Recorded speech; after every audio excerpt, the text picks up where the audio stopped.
Okay, this is part 3 of our new teaching today, and we're in the book of Ephesians, and we're at verse number 10. This particular verse I will read again to you, and this verse here is actually making reference to an event that is yet to take place. It's an event, and by the way, let me say this.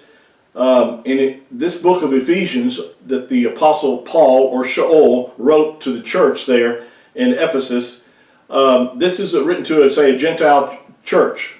Now, again, Gentile doesn't mean that these were believers in the Mashiach. These are Gentile believers. And of course, as I've already made reference to, whether you are a natural Jew or a Gentile, if you put faith in the Messiah and the Mashiach, the scripture says, and we really haven't gotten to this over in chapter 2, that we're one new man in Mashiach, in Messiah.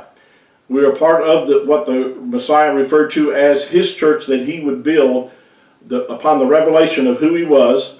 And so I want to make sure that you understand who this letter was written to and about. So you'll see that this is a future event that's going to take place. And it is a reference to the rapture of believers. When I use the word rapture, I know that's not in the English translation, but the English translates that word as caught up. So if you're more comfortable with the word caught up, then that's the word that I could use or use. I just use the word rapture because most people understand what you're talking about when you use that word. And so, even though the word is not in our English translations, it is, the event itself is very well described in the scriptures, not only in 1 Thessalonians chapter 4, but also in 1 Corinthians chapter 15, verse 50, 51, and 52, and also in many other scriptures. Even in the Gospel of John chapter 14, the Mashiach made reference to this. But let me go back to read verse 10. It says that in the dispensation of the fullness of times, he is talking about Yahuwah, he might gather together in one all things in Messiah. Of course, my English translation says Christ, but it's talking about, in the Hebrew word would be Mashiach, both which are in heaven and which are on earth, even in him. So what Paul or the Apostle Shaul is writing here, he says that there is a time frame, a dispensation of the fullness of time. In other words, when the fullness of time arrives, and whatever time that Yahuwah has chosen for this event to happen, and I personally believe it's very near. It could happen any moment. Yahushua referred to it as that his time for his coming would become as a thief in the night, and but he also encouraged us to always to be ready, to be watchful. And so it could happen at any time. And but I believe that the events that are described in the future event of the tribulation, or really the more accurate term would be Daniel's 70th week, this 7-year time frame referred to in a lot of people as the tribulation, but like I said, to be more accurate, it's really Daniel's 70th week, or Jacob's trouble, Jacob's trouble, or Israel's trouble. Jacob's name was changed to Israel. So, but it's talking about the nation of Yasharel, that the 7-year time frame, not only for them, but also for Yahuwah's wrath being poured out upon the unbelievers. It's a time that the unbelievers also will be removed from the earth.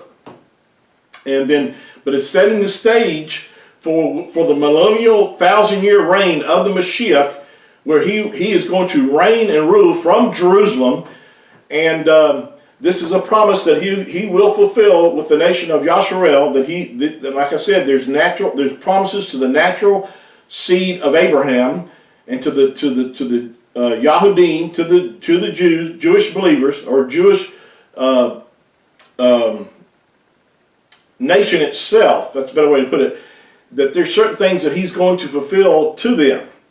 Now, going back to this verse here, that it says that Yahuwah might, at the dispensation of the fullness of time, might gather together.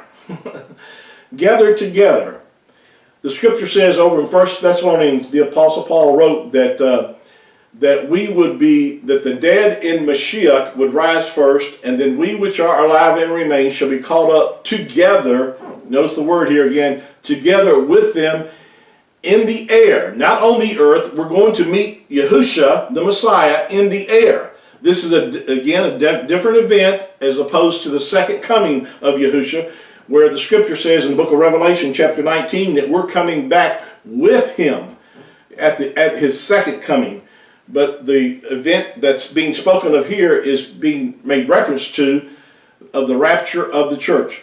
Now, the reason that this happens, of course, it says that Yahuwah might gather together the dead, because the ones that are in heaven are those that have died before us since the day of Shavuot or Pentecost in Acts chapter 2 when the church began. And by the way, this is just church believers. This is just members of the church or the body of Mashiach.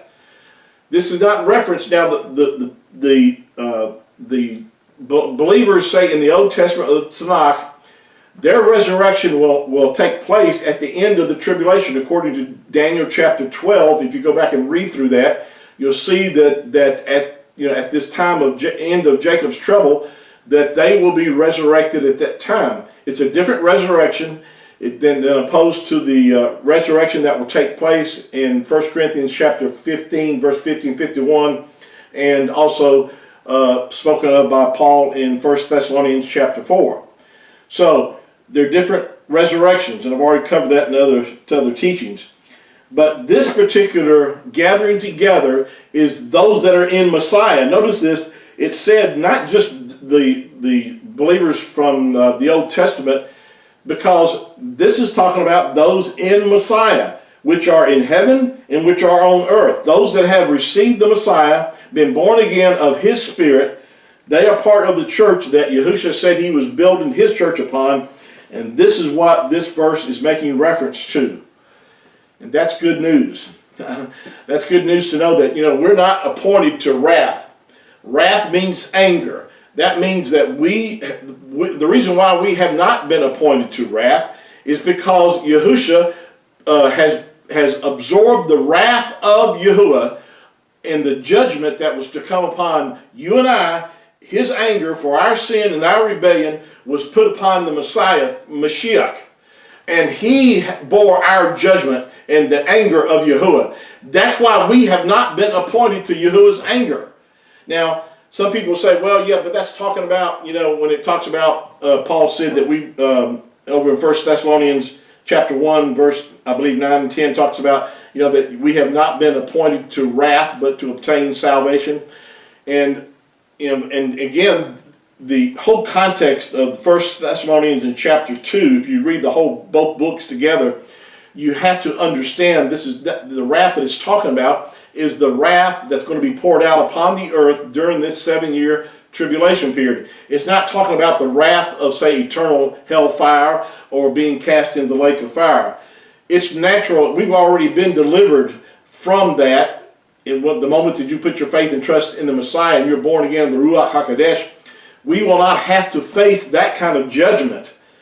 But again, we're talking about the anger, the wrath of Yahuwah being poured out upon the earth, and the purpose of that is because not only to bring Yasharel to a point of recognizing who their Mashiach is, and for them to call upon him, but it's also for the purpose of removing the sinners off the earth, and it's also for the judgments of Yahuwah to come upon those on the earth, his anger being released because of their rebellion of not recognizing the Messiah and turning to him for their salvation.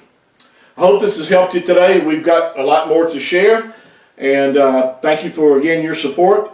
Please share this with your friends. Thank you again for those that have subscribed to my YouTube channel, and I encourage you that if you're not already a subscriber, please do that. Encourage your friends to become a subscriber. That way they'll be alerted as far as the new sessions that we'll be doing. So until next time, shalom.